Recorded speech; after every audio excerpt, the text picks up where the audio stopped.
Hi YouTube, this is Snack. Today we are going to be building a $400 gaming PC. Before starting the build, I would like to point out that this is an APU based gaming PC, which means this PC doesn't have a dedicated GPU but an integrated one. This PC can play most modern games at 720p with medium settings. Also, I'd like to point out that when Mantle is utilized for games like Battlefield 4, you can expect a 30 to 40% increase in performance. Without any further ado, let's get into the build. For our APU, I went with the AMD A10 7700K. It's a 3.4 GHz quad-core processor with integrated Radeon R7 graphics, which should give you reasonable frame rates in games. I'll post a link to the benchmarks for this APU in the description. I didn't go with the aftermarket cooler in this build, as this build is not very overclockable. For the motherboard, I went with an Asus A55MBE. This is a good entry-level motherboard and is a great choice for budget builds like this one.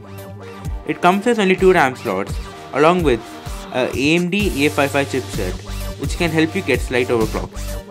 It comes with all the other bells and whistles like USB 3 and 3 years of warranty. For the memory, we will be using a G-Skill Ripjaws X Series 8GB kit. This kit comes with 2 RAM sticks, but you can go with a single 8GB stick if you would like to upgrade in the future. APUs like fast RAM, but due to the prices of RAM being high now, I can only go with the 1600 MHz RAM.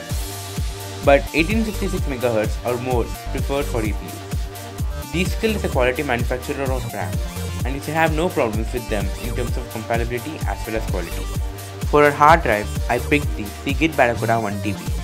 I picked the Seagate Barracuda over the WD Blue simply for the price, but both are great hard drives.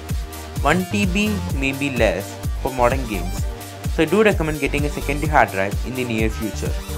For our case, I chose the N60 Source 210 Elite. This is a great case for the money and it looks cool too.